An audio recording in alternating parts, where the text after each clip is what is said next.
Ay, hello, kumusta ka? Guys, eto guys ang ating sharing ngayon guys, ito yung panibagong vlog natin at panibagong recipe naman, pag-negosyo recipe guys Titingnan nyo mabuti guys ito na yung, sa mga nagre-request nito, matagal na rin nagre-request, ngayon lang tayo talaga naka-time ng gumawa nito. Ito yung sarili din nating version guys analyze natin itong ating recipe at ang ating palaman, sinusuri nating mabuti na magiging maayos, okay?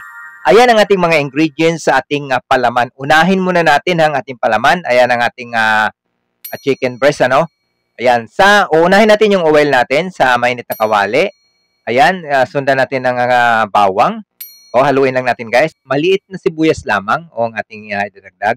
At ilalagay na natin ang ating 1/4 na chicken breast. Kung ba't maaari, pinupinuhin nyo lang ng paghiwa para mas maganda kagatin siya. Ito yung chicken asado ang palaman natin dito sa ating toasted siopaw. Siyempre bilang paggawa ng ating palaman, tingnan natin mabuti guys ang ating ground pepper. Wag kalimutan ng ating mga ingredients ang ating soy sauce. Ayan, isinasabay na natin. At ang ating oyster sauce, isa din yan guys nagpapasarap sa ating palaman, sa ating asado, ano? At ang ating sugar, yan ay may sukat naman tayong tama, no? Haluin na natin mabuti guys. Siguraduhin lang natin ito na maluluto ng maayos. Okay? At hindi ito masusunog. Alalay lang talaga alalay lang.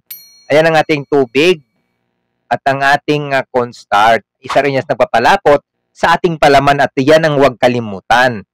Okay? Paglalagay naman natin dyan, paglagay natin, at titingnan natin mabuti guys ang ating star anise dyan, tatanggalin nyo na lang pag yan ay maluto na. Hindi natin pwede isama sa palaman yan Tatanggalin natin yan at itatabi kasi ang kinukuha na yan, ayan, nakita nyo. Kinukuha lang naman natin dyan yung bango ng ating star anise. Okay? Ayan. Ayan, luto ng ating palaman. I-set aside po natin muna yan. Kasi dito naman tayo pupunta sa ating dough. Dough ng ating siopaw. Okay? Ayan ang ating mga ingredients sa ating paggawa ng dough at ating tubig, 250 ml, 100 na gram sugar, 1 teaspoon salt, okay? Ayan ang ating vanilla, ipatak lamang. Haluin lang natin guys para matunaw ang ating sugar.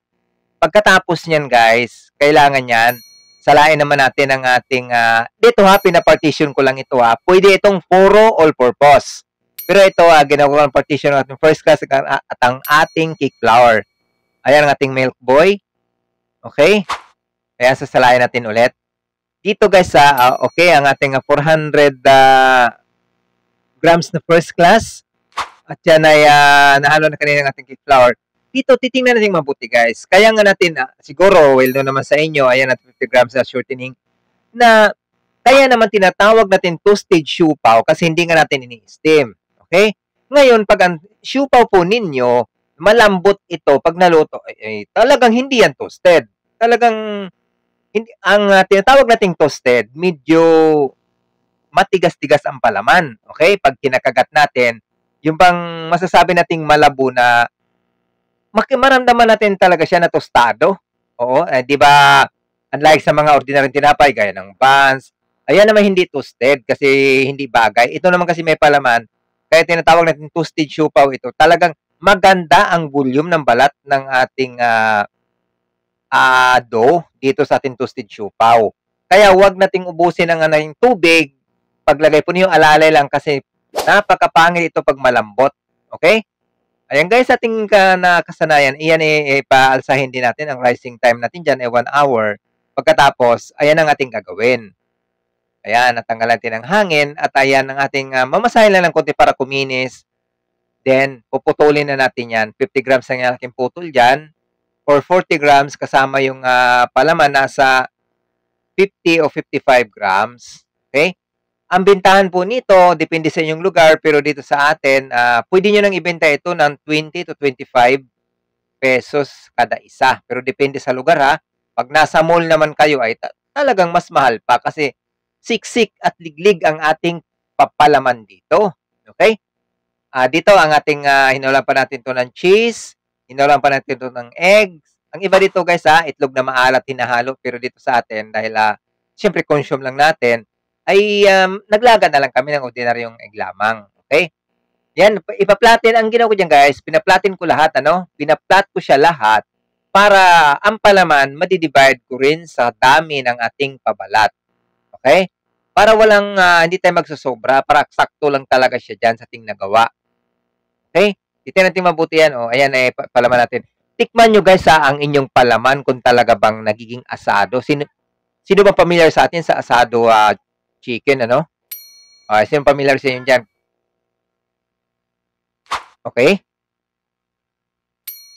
Titingnan natin ayan natin cheese atin nilalagay, Lalagay na natin dyan. Ayan, tingnan mo ng mga ating palaman guys. Saktong-sakto lang.